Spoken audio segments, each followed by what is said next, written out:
Good evening, everybody. Welcome to the Fighting's Final. I'm Big Al at Big Al Sports with a Z on X. Welcome to It's a Wrap Sports Network and the Fighting's Final, your Phillies post-game show. You don't need to go anywhere else. You got it right here. And tonight, the Phillies get a loss.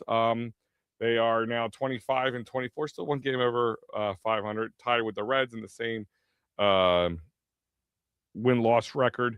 But they have split so far. There's two out of three games this series. Won last night, lost tonight, with a rubber match coming tomorrow afternoon. It's a 4-1 loss. Phillies, bit of a pitcher's duel that Jesus Luzardo kind of just got himself in a couple jams, as well as a couple other pitchers, but pitching wasn't usually it's usually the story for the Phillies, but tonight it's the bad part of the story. Let's see. Embarrassing loss. Yeah, this is an embarrassing loss. And it's like I'm trying not to get upset for the tear that they've been on, but this was it looked like it could be avoidable, I guess is a good way, but they're gonna have to come up against some tough pitching, and we have to see this team be able to rally against it. I complained a line about Sosa, Dolis, and Marchand being in the lineup, and somebody actually had the audacity to tell me they're 16 and 4 under Mattingly. What, like that freaking matters? No, that does freaking matter. And I guess they're trying to save JT to get tomorrow and Friday in, and then maybe get Sunday off this way. Or I don't. I know Schwarber being under the weather doesn't help the situation, but that lineup, it's a tough lineup. I mean, when you have really good pitching, Marsh is my cleanup hitter. Garcia is struggling still. Sosa, is what he is. And Marchand can't hit well. I mean, it just is what it is.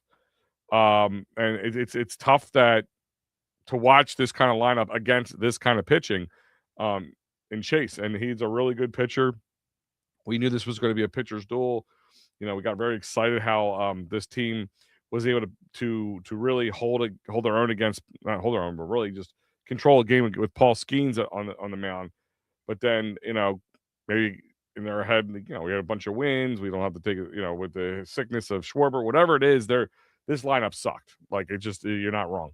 The product is garbage, and the fact that they think they're contenders just blows my mind.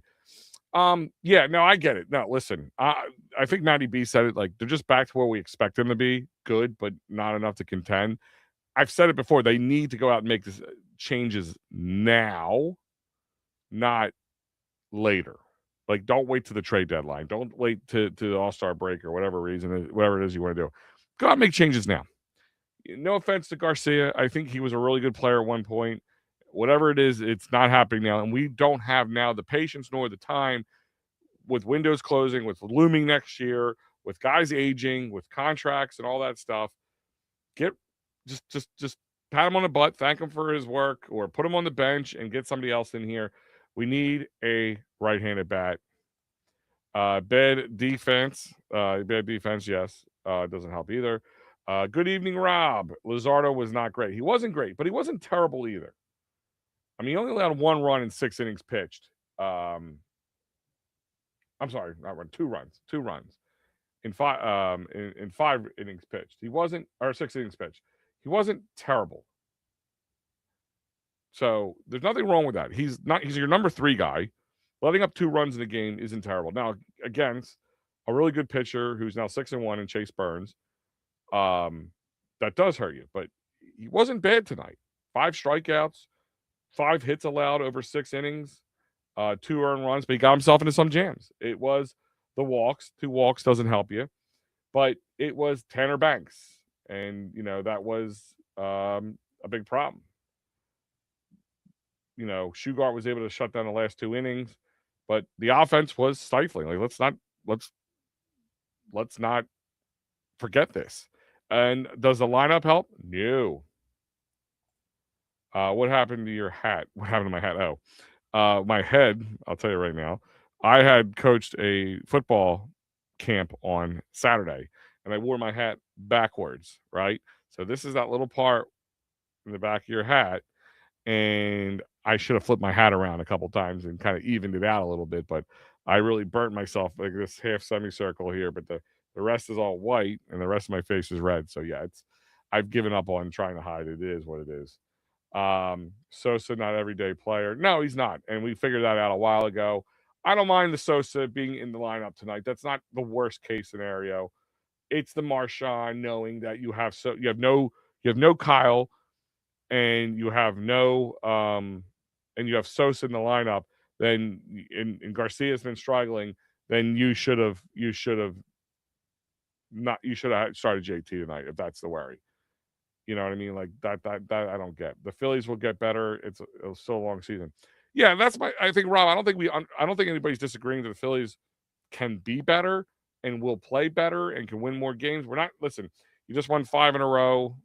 I don't think everybody's getting upset that they didn't win tonight, but it's just this is good pitching. The weather wasn't great. And again, Mattingly's dealing with what Mattingly's dealing with from a construction of a lineup. You have a sickness in Schwarber not being healthy, so I get that. I understand that, but it was just a very maligned kind of game. Like they just didn't seem like they were in it. They didn't really help bail each other out. So let's kind of look at the box score here. Turner was 1 for 4 tonight with 1 run scored and an RBI. Of course, his RBI was that solo home run. That was the only run that they received with 1 strikeout. Harper was 0 for 4 tonight with 2 strikeouts. Burns against left-handers is just, stifling. Bohm had a nice hit off the center field wall. 1 for 3 tonight with 1 walk and a strikeout. Marsh was 0 for 3 tonight with 3 strikeouts. He struggled against him tonight. 0 for 3 for Garcia. Shocker there. 2 strikeouts. Stott was 1 for 3 tonight with 2 strikeouts. Sosa was 0 for 3 tonight with 2 strikeouts. Crawford was 0 for 2 tonight with a strikeout. Kemp was 0 for his 1 at bat tonight. Marchand's 0 for 3. There's 14 strikeouts on the night, and that is your problem here. That is the big number that stands out. 14 strikeouts. And 9 of them came from Chase. The other 5 between 3 other pitchers. They were very off balance tonight. The hitting was not good, and they were frustrated, and it showed, and they allowed their frustrations to show and allowed the Reds pitching to take advantage. Yeah, this was truly, the weather was definitely bad. Yeah, the weather doesn't help. Wet ball, wet bag, that kind of stuff. I'm not, that's not all the excuse, because the Reds had to play with that too. So I don't want to hear. There was a lot of bumbling and fumbling around tonight. Just wasn't a clean, crisp game. Kind of what we saw from before Mattingly took over. So again, it's how do they respond to this game, this type of game? That becomes a bit of the question. All right. If I can see a response from them, I'll feel a little better. Phillies are a great regular season team, but they're among the worst in the playoffs, and you can see little traits off the losses like that, which is why I am so frustrated. Yeah, no, I get it. And listen, your frustrations are valid, Elephant. I don't think anybody in this chat doesn't think they're a good team. I just don't think anybody in this chat, like you do, thinks they're a World Series contender. Not how they're currently constructed, not how they're currently playing. If some people got better, if Nola gets better at pitching and is not a liability, and maybe that's a reason, because tomorrow, let's look at that. That's May 20th. Give me 1 second here. You got Aaron Nola. Maybe it's Nola's fault tonight for a loss a little bit. I know it's a little bit of a reach, but my reasoning behind saying that is they didn't want Marchand to catch Nola. They wanted JT to catch Nola. Maybe that's the reasoning behind everything. That sucks if that's the truth, because he needs to deal with it. He needs to get his $100 million or $125 million panties out of a bunch and be able to catch me. I mean, he'd catch if he had to. That's where I'm frustrated. And I see you talk about these traits where they get in a bad, they just start swinging for the fences. They're striking out. Teams are going to do that. I mean, they're going to do that. They're going to have up and down games. It's how they respond. But I see what you mean by the frustration because this is how they look in the playoffs every game. You go from this team that people are afraid to pitch against, and you can wallop the ball out of the field at any moment in time, and then playoffs come around, and since 2023, that magic is gone, and that's why I kind of was hoping they don't catch the Braves, and they have to kind of fight their way through um, the um, the playoffs and not think that they belong there. You know, so I mean, like some bright lights right now. Alec Boehm, he's batting a 421 over the last 10 games. Stotts also like in the 300 in the last 10 games with the game winning hits. That's good to see. Marsh has continued to do more stuff. But tonight, the Chase had them off balance, and they never got rebounds by any of the bullpen pitchers, and it showed. And you get what the frustrations that Elephant has right here. I'm starting to think there's no hope for Nola. Just my opinion, Rob. It's not a bad opinion. It's not an unwarranted opinion because this is what makes baseball and basketball really frustrating. This guaranteed money stuff. You know, you can sign some people to some bad contracts in football and in hockey. Like, remember the Bruce Golliff contract with the Flyers? Now they still had to pay him off, but they weren't stuck with him forever. They were able to move on from him. Now, granted, it didn't work out that great, but my point is you wouldn't be stuck on contracts with Nola if this continued another year. Now all you can do is hope for I mean, this is a worst case Taiwan Walker situation. We all roasted Taiwan Walker.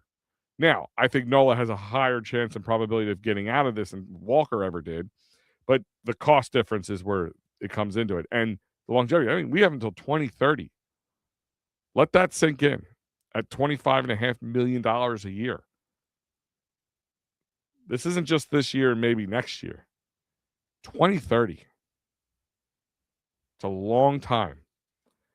And, with coming towards the end of the Wheeler era at one point in Phillies organization, you have to hope Painter can really start to step up. I'm not going to expect it all in 1 year. Maybe Gage Wood makes his way up here or whatever. I mean, you have Jesus Luzardo. But Nola was expected to be part of this rotation for the coming years. And $25 million for a guy who could barely be a number 5, that's a problem. I mean, I still don't think he's much of a liability as Walker is, but he's not getting too far off the beaten path. So like I said, in 29 at-bats, they were able to muster 1 run, 3 hits over that 29 at-bats. That's just terrible. 1 RBI off the home run. They live and die by the home run. There's no small ball in there. They didn't crowd the plate. They didn't try bunting. They were just kind of trying to bash their way out of the situation as they tend to do, and why people get frustrated with this team. Tonight was a lot on the bats in the offense and the defense a little bit. So like we said, Luzardo went 6 innings, 5 hits allowed in those 6 innings, 2 runs earned, 2 walks, 5 strikeouts. Got himself in some jams, but got out of a little bit of them. Banks came in 1/3 of an inning, let up 2 runs, 2 earned runs, 2 hits, 1 walk. He is a guy that I thought was going to be one of the tried and true pieces in this bullpen. He has not been good this year. Even he's had some moments that were good, but he was the guy that you would rely on to come in tough moments, bases loaded. He was a kind of my tried and true guy. Hasn't been this year and has not yet. His ERA this year is a 6.75. No good. Bowen went 2/3 the rest of the inning, only let up 1 walk, was able to get out of it. And then Shugart went 2 more innings, the last 2 innings, 8 9, let up 1 walk, but 3 strikeouts. Still pitching really well, 1.53 RA. So, he's been a bit of a bright light in the situation.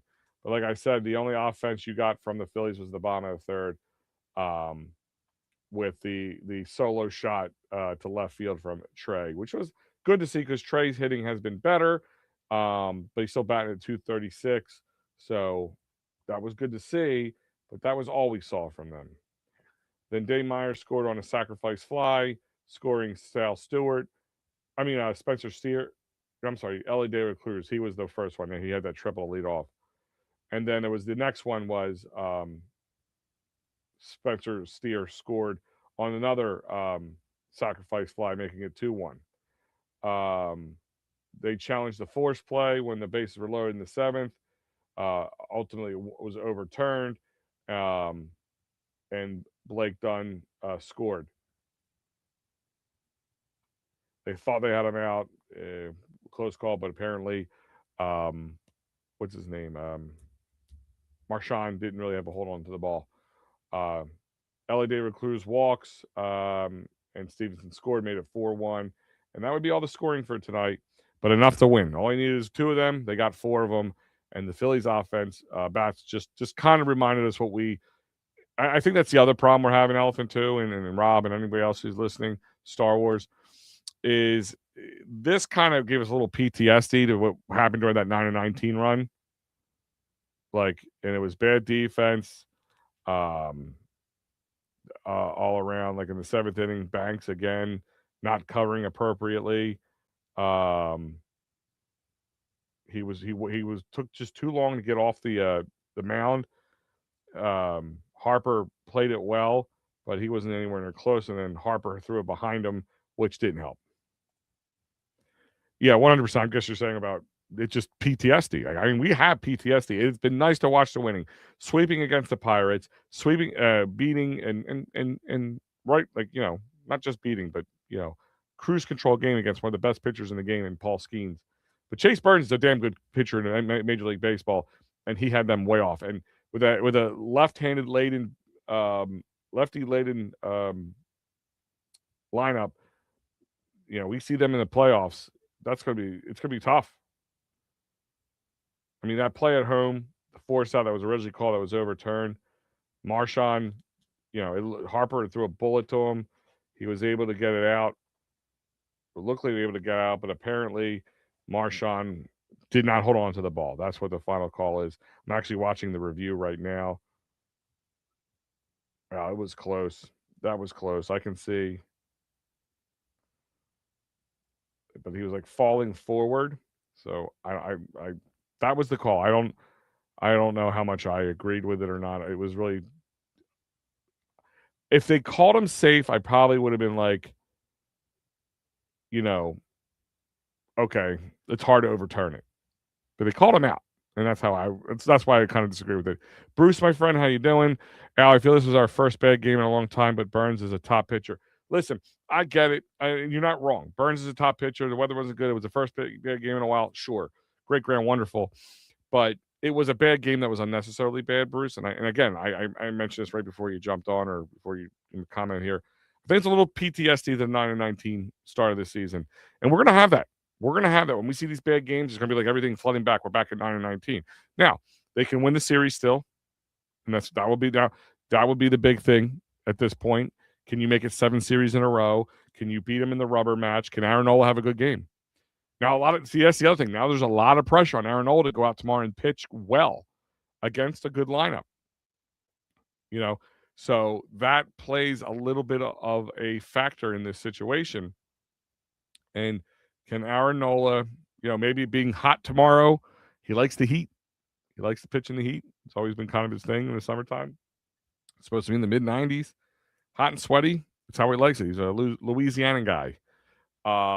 So that might play in his favor. And they wanted JT not to play tonight, which I think showed what happened. Not that JT would have made his offense so much better, but just how things were handled might have been a little differently. I'm going to keep the game closer, but the offense didn't score anything, so I don't even know if JT makes a difference. So the big question is, how do they respond? And that's kind of going to be my major point tonight, which we'll talk about with the Broad Street Bottom Line. And I feel you're right, as we made many mistakes, but sometimes we won't win, and I feel Donnie Baseball will make sure we play better. Again, that's kind of what I'm saying in a longer way of saying, how do we respond? How do they respond? As the team, as the manager, does he go in there kind of like Rob Thompson would have and said, there's tomorrow, there's the next day, it's just May, or, yo, guys, what the hell was that tonight? 14 strikeouts. You should be ashamed of yourself. How does he as the manager handle it? And what do they do to handle it? And how do they respond? That to me is a big question. Phillies need to score early for Nola, then might win tomorrow. I mean, score early, score late. It's like, can Nola not have a? I'm not saying if Nola lets up a run, it's the end of the world. It's the Nola breakdowns I worry about, Rob. It's the, fourth inning, let up 4 runs type situation, like too many crooked numbers, that situation. It's one thing, if he lets a run get across or he lets up a solo home run here or there. I can deal with that to a point with Nola. It's the got a guy on base and I start to fall apart. When I pitch from the stretch, I fall apart. Like that's where I worry about. And it could be cathartic for us and for Nola if he gets the win tomorrow. If they're able to win the game and we don't feel like Nola is what we were with Taijuan Walker, where this was an automatic out. And it's not Taijuan Walker where we're going to cut him and move on from him. 25.5 million reasons for the next 4 years, including this year, 5 years, not including this year.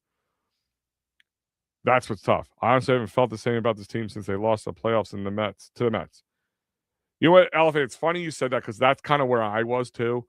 I was very like this team is better than they have, better than it can be.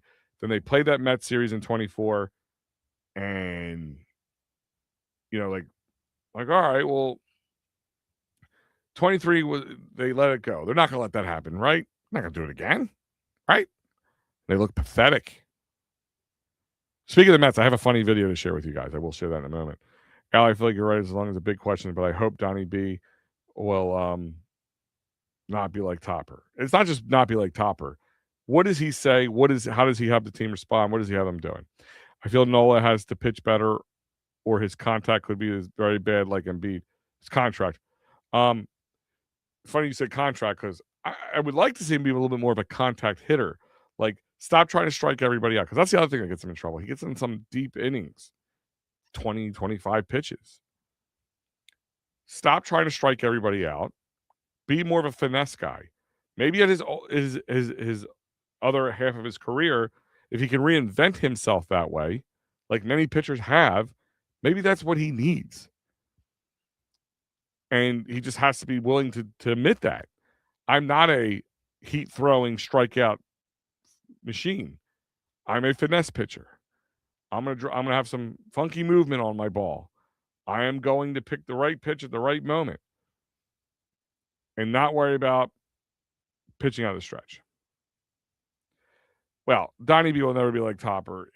We don't know that. How do we know that? I mean, I understand we've had a great run with him so far. Don't get me wrong. But it's still a small sample size. We don't know that. So far, it seems to be not that way. And some of the things that he's had this team done, like on their off day, especially when they were kind of just starting with him, he was doing different things like bunting exercises and all that kind of stuff. We saw that, but we can't say he's not like him. And I think you mean Donnie M or Donnie Baseball, I guess, because you guys can call him Donnie B. I'm like, what's the B? Donnie Baseball. Don Mattingly. But on the other side of the mound, or the other Chase Burns went 6 innings, 3 hits, 1 run earned, which was that solo shot from Turner, but 9 strikeouts. He's a 1.83 ERA, so that's a question. Johnson went 1 inning, 1 walk, 2 strikeouts. Maul went 1 inning with 1 strikeout. And Centilin went 1 inning with 2 strikeouts. And like I said, the key to this game was that number was 14 strikeouts. Can't have that. You don't win games with 14 strikeouts, rarely. Just doesn't happen. I don't see them. Well, listen, I understand you don't see them going backwards, but they do need to move forward a little bit. It's nice to see that they're a winning team. It's nice to win during the season. It's nice to see them make a playoff bid, but we got to see other changes, kind of like with Elephant's frustration, and then a little bit like I mentioned, the PTSD, Rob, was can this team be better? Because it needs to be better. It's not going to win as it currently is. It can win regular season games, but playoff games, like, can this team be lockdown pitching? Now, granted, when the playoffs come, you're going to be in a 3-man rotation. If everybody's healthy, you're going to have Sanchez, Wheeler, and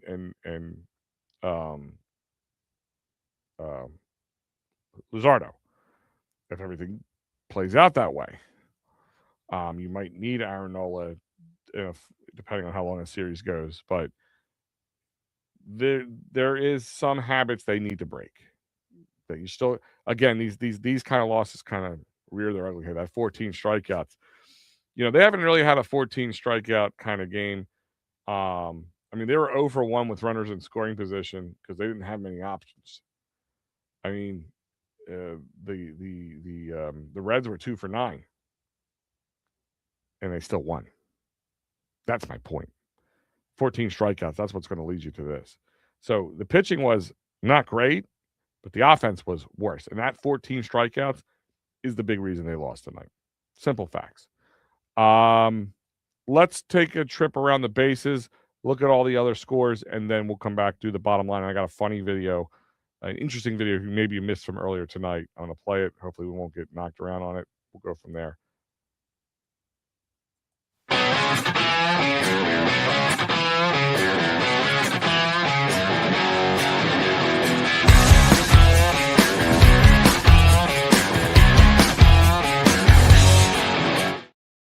All right, guys, we're going to take a trip around the bases. That means we're going to take a look around the league and baseball games that are still ongoing or have gone final for the evening of May 19th.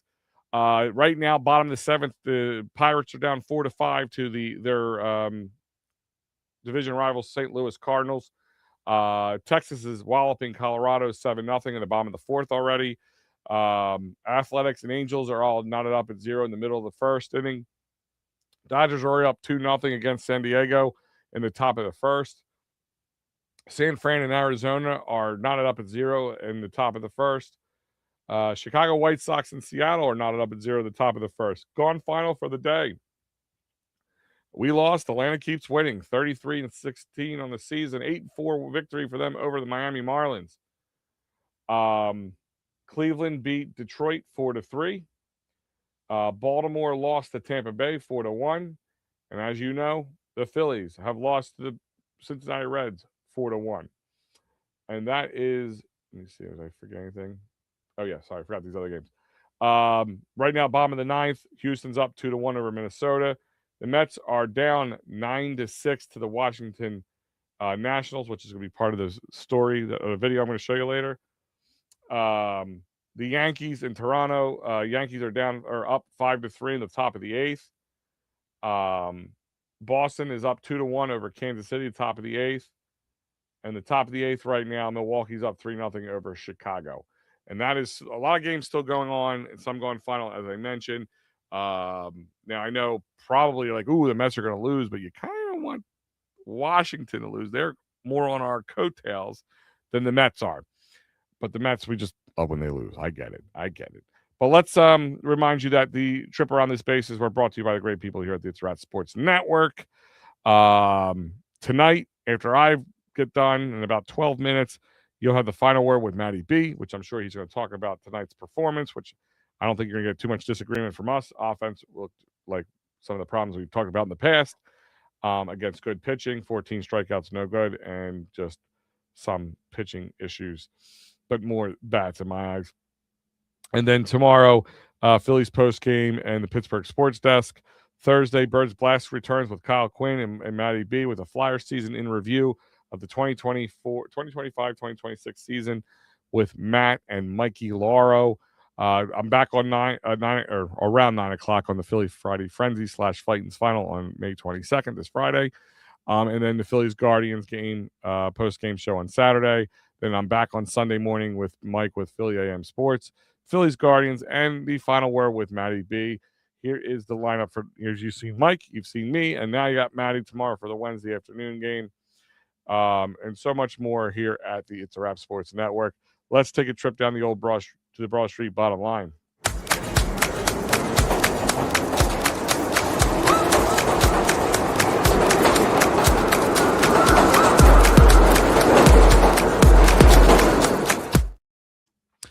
Bottom line is, ladies and gentlemen, that this team's offense just made us all have PTSD. I mean, it's a lot of the ugly problems we've seen with this team in the past has reared its ugly head tonight. Again, I understand they're not going to win them all. They're not the odds against them to win another, a 6 game in a row and clinch another series in 2 games straight, or in 2 games without having to go to a rubber match, is difficult, but not impossible. This could have been a lot better and closer game if the offense decided to, kind of show up tonight outside of one solo home run from Trey Turner. This is where small ball would have paid off a lot better for this team. Just putting out 14 strikeouts, that's the big number on the night. That is the bottom line. Bottom line is, how do you respond? And what does that response look like? And what is Rob Thompson? Sorry. What is Don Mattingly's response to tonight's game? That's also a big question. So tomorrow we'll tell. It's an afternoon game. Let me go into like I said, the pitching matchup. One of these teams will have a better record by the end of tomorrow. You have Andrew Abbott of the Reds. Yeah, left-handed pitcher with a 4.21 ERA, 35 strikeouts, 3-2 record on the season. He is a left-handed pitcher, so we know how the Phillies do against left-handed pitching. So it's going to be a tough pitching matchup. I mean, he's not perfect in any which way. Hopefully we see a return of Kyle Schwarber tomorrow. But Aaron Nola takes the mound for the Phillies with a 5.91 ERA on the season. He's 2-3 on the season with 46 strikeouts. I really need to see this. By the way, this is a 105 businessman special, whatever you want to call it, game. I really need to see Aaron Nola not just be better, but reinvent himself a little bit, to be honest with you. Like, really, for me to feel comfortable moving into the next years with him. I did not see the car. I'm going to look on Facebook. I know you mentioned that earlier, Rob. I will check it out on Facebook. Thank you, Rob. As always, great talking to you, as you are a great friend. But as I said, tomorrow, 1:00 pitching matchup: Abbott versus Nola, lefty versus righty. Let's see how Garcia comes up top. The Phillies are going to have to give some run support to Nola, and Nola has to. I just don't want to come out pitching under pressure either. Like that, he looks like he's pitching. He's defensively pitching all the time. And I kind of want to see him reinvent himself and be more of a finesse pitcher. Like, that would be what I want to say. As always, my friend.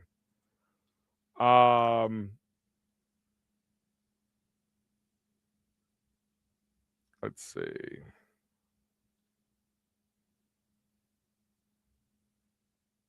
All right. So that's about it. I just want to check. So I said the last thing I want to talk to you guys about.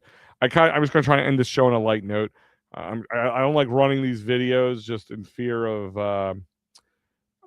what's it called? Getting dinged. But I think since it's quick, and I'm gonna mute the video, and I'm gonna kind of play you through it. So this was tonight's Mets Washington game. The Mets were up, like I said, they were losing. Go back. Let me go back. Mets Washington right now, top of the ninth. Washington's up 9-6. So they have 2 outs. So they have one more out to score 3 runs. Most likely the Mets are going to lose tonight. But at one point when I show you this video, the Mets were up 5-0. This is, I mean, again, this will make you feel a little better about tonight's loss, knowing how bad we both teams were, like vying for the worst team in Major League Baseball at one point this season, and how things have turned around. Let me I'm going to try to play this. So this was James Wood hitting a ball off the center field wall. Left fielder crashes. Center fielder overplays it. They try to get the ball. This is a bases loaded moment. This is an in the Parker home run by the Washington Nationals over the New York Mets, making it 5-4. This was in the bottom of the second, might I add. Bottom of the second. It's 5-4. The Mets were up 5-0 in the bottom of the second. Like, this is probably a game Mets fans are going, "Ooh, we needed 5-0 against the Nationals, a division rival. This is a W we need. Now they're losing 9-6. So again, when things look bleak here, we can always look back at the Mets and go, ha. And Bo Bichette isn't helping their situation much either. I think that was about it. So let me just kind of roll back here. So here we go. I don't know how this guy didn't get hurt. Left fielder, boom, crashes in there, bounces off the meshing there, ball pops out. Center, I don't know why this center fielder is up his butt. Like, this is just plain stupid right now. As a center fielder, if the guy's going for the ball and it's going off the wall like that, he should be back on the warning track. Like right at the warning track, like the dirt and the grass section right there, and backing up. Why is he like look like he's trying to go hug his teammate? Like I don't understand this. It's kind of frustrating. You think we're frustrating? Laugh out loud. So true. Yeah, I mean it's not pretty. Like I don't want to say poor Mets or anything, but they don't just stupid. Like why are you as the center fielder a half a foot away from the left fielder in this case? You're backing him up. And if you're backing him up in this bases loaded moment, you're up 5-0. So if they score a run, who cares? What do you think you're going to do in this moment? Being like you can pretty much high five your teammate. Makes no sense. So he's looking at him like he thinks he has the ball. And he's like, wait, where's the ball? I don't know. He's like, it's over there. It's behind you, jackass. He has to get up. Center fielder's just like, all right, well, fine. I'll just go do it. Throws it to the relay guy. 4 guys score in the Parker home run. You cut the lead from 5-0 to 5-4. It's the bottom of the second. That sinking feeling had to just, they're Metsing up the situation big time. Big time.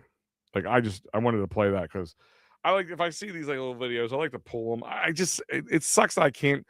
Well, back when we first started doing this elephant, like when I was doing EOP and I was like, Facebook was different because there was a lot on Facebook, not just YouTube. YouTube also was a little lenient. I could pull clips. Nobody stopped me. Now, if I was playing music or something, they would stop me. But I could pull clips of home runs and play them and just show them like what happened. Like normally in this game, I would sit here and watch the game and then go pull the clips from the game and just play a highlight or play something like that. But I can't typically. But since I didn't play any audio, I didn't play it all the way through. I stopped and paused it. I'm hoping Randy B don't get mad at me for doing that. But yeah, I mean, when you're feeling down, let the Mets it up, and I would love to see how their fans are reacting right now. They're probably all like, "Oh, I don't care. The Knicks are doing good, guys. F the Mets." I mean, they're the only ones they're doing worse than us and have a payroll worse than us. I mean, if misery loves company, that's the situation. But guys, it's about 2 minutes from Matty B's show, so we're ending it at the perfect time. So here it is. Phillies lose 4-1. They have right now split the first 2 games of the series. They have the rubber match tomorrow. Nola on the mound with Abbott on the mound for them, left-handed pitcher. It is now on the Phillies to respond, and how they respond will be the ultimate question in this situation. I will see you guys on Friday. Follow me on Twitter if there's anything you want to talk about before then. As always, my friends, have a great evening. Tell Matty B I said hi. Rob, I will see you on Friday as well. See you guys then. Have a great evening.